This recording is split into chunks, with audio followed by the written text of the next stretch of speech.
Hello, good morning, and thank you so much. Thank you so much to everyone for being here today in this wonderful weather that we have in Warsaw, in Poland.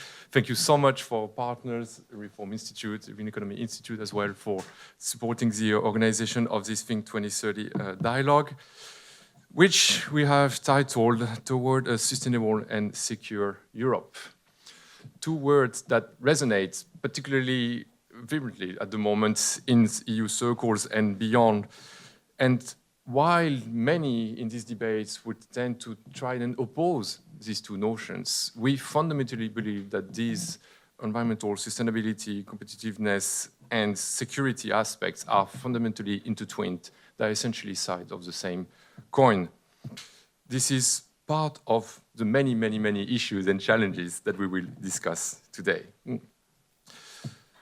But first of all, again, a few words of thanks. This event, as has been said, is co-organized with our partners from the Reform Institute, and this dialogue is held under the honorary patronage of the Polish Presidency of the EU Council and the Ministry of Climate and Environment of Poland, which we want to wholeheartedly thank for the support, and without whom this event today would not be possible. So this event is part of our Think 2030 series, which is a flagship event of the Institute for European Environmental Policy. And the aim here is to engage in evidence-based, and I'm going to insist on that particular part, evidence-based conversation and discussions among a various portfolio of stakeholders. We will have policymakers, we will have private sector representatives, we will have civil society organizations, we will have scientists, researchers, of course, many today in the room, to discuss the topics of the day. To start us off, we will have a high-level policy panel toward a sustainable and secure Europe, again, trying to focus on these two notions that are very key at the moment. And then we will have our Science for Policy sessions. So as indeed has just been mentioned, please choose which panels you would prefer to attend because they will be happening concomitantly. We will discuss the Clean Industrial Deal, competitiveness and the energy transition. We will discuss issues around resilient agriculture in EU and beyond. We will discuss the European Trading System, number 2, ETS2, one of the many, many, many acronyms that you will hear today. And we will have a panel on the external impact of the European Green Deal. The objective that we have at IEEP and today is really to try and be as concrete as possible and as solution-oriented as possible. Because eventually the idea is for participants today to come home at the end of the day with a fair understanding of the potential solutions ahead. Yes, part of it will be an academic debate on the various issues of the day. That's important. We need to understand what we're discussing about. But it's also quite key to understand how we can advance in the many challenges that we are facing at the moment. How can we solve this conundrum of returning within planetary boundaries, facing the triple planetary crisis that the EU and the world are actually facing at the moment, while acknowledging the importance of competitiveness, economic security, energy transition, and the like.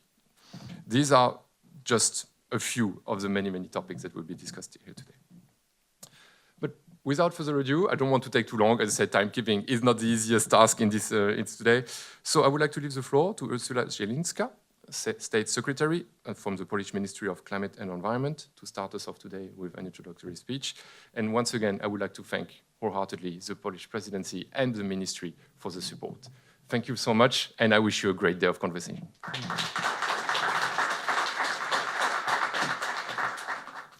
Ladies and gentlemen, good morning. It's a great pleasure and honor to be here with you today. At Think 2030 Dialogue in Poland, thank you for organizing us into this great forum. We are at a very important time and we need to be together to work on our projects together. We meet at the decisive moment, at the time when our climate action and ambition must go hand in hand with strong response to geopolitical challenges that we face. These challenges and headwinds are not here without a reason. They're not here by coincidence. They're thrown at us by those whose power has been built on selling fossil fuels to Europe, making Europe dependent, and the threats, the change is perceived by those as a threat, not an opportunity. Whereas we see change as an opportunity to build better future, more stable future, and more secure future to all of us, to people, to Europe, to our planet. We're also here at a very perilous moment when climate crisis has not been greater before. Last year alone, for the first time globally, we have surpassed the plus 1.5 degrees of global warming across the world, but in Europe, global warming was greater than plus 1.5 degrees Celsius. And if you look at the data for 2024, even more in detail, you'll see that Poland is heating up even more than average of Europe. And that's a very worrying signal.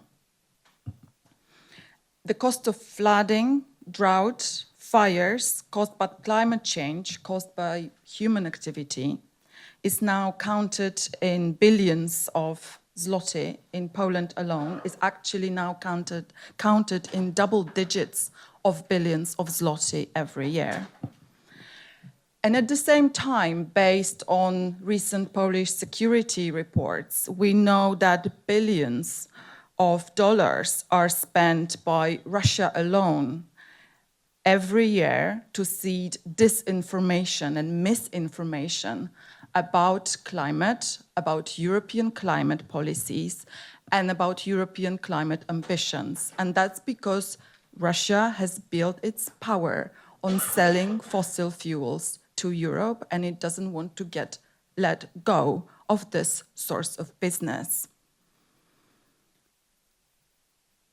The challenges we're facing, the war for land and resources in the east of Europe, in the south of Europe, and elsewhere, migration from people from the south to the north, as the south becomes dry and unbearable to live, human fears in the north, and desire to maintain our great quality of life.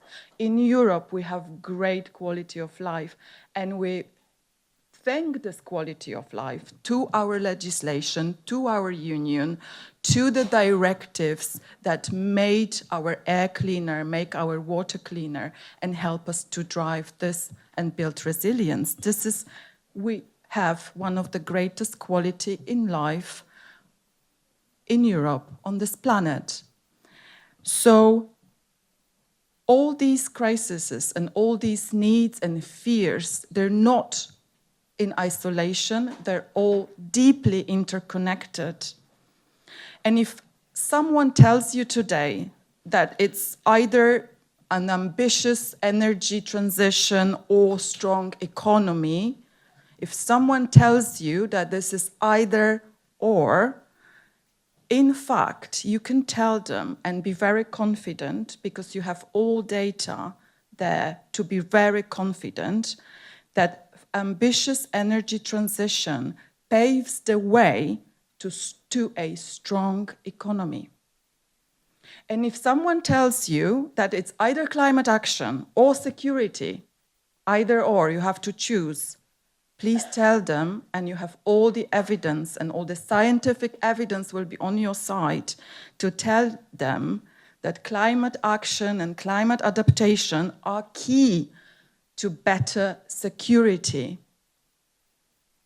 They're not mutually exclusive. They are sides of the same coin, both sides, left and right, front and back.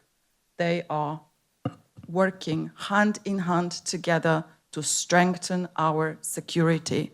And so every zloty and every euro invested in ambitious energy transition is a euro invested in stronger economy. And every euro and zloty invested in climate action and climate adaptation is a euro and zloty invested in our security and safety tomorrow and today. And in this landscape, European Commission's Clean Industrial Deal, the Affordable Energy Action Plan, and all the broader green transition framework provide a stable, secure, hopeful way forward in those challenging times. And as Poland, one of European key economies and energy players, we have both the responsibility and the opportunity to lead by example. And so Poland is fully committed to a national energy and climate plan, which sets an ambitious but achievable strategy and vision for our energy transition, which results in stronger economy, economical growth, and results in lesser energy poverty, and it results with greater resilience and greater preparedness for anything that's to come. And it gives us hope and it gives us strength. Our strategy is clear. We're accelerating development of renewable energy sources, modernizing our power grid, energy storage system. We just issued a new legislative project precisely on this Monday.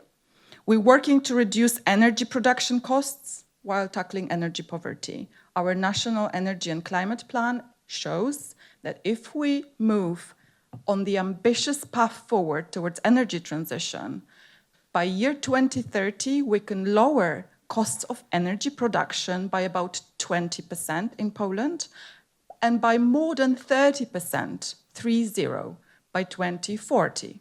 It depends on how ambitious we want to be.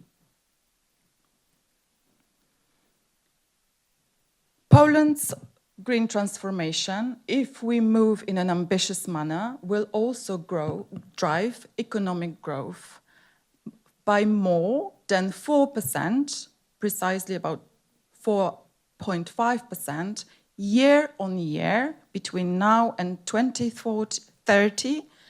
And that's also a great way to boost our economic ambition and grow our welfare. And this is also a great source of new investment. If we were to invest almost 150 billion zloty a year, we will drive our economic growth by almost 5% in GDP year on year. And that's, I think, very interesting for business. It's a real economic way forward. And yes, the road is ambitious and it's full of obstacles, and I'm by no means am I saying that it's going to be easy and the change is easy. But as always, in historic challenges are tools for progress, and we can embrace them and make the most of them, and they will make us stronger. Or if not, we may stagnate and look at others developing. And the progress will be elsewhere. But I firmly believe, and that's why I'm here today, that's why I'm waking up every day and going to work at the Ministry of Climate and Environment, no matter what obstacles, because I really, truly believe that if great minds like you people sitting here together, when great minds come together, great things happen, and really we are able to make our world stable, secure, resilient, just place for everyone to live. So welcome once more. Have a great discussion, have great ideas. Please share your ideas and let's work together to make great things happen. Thank you.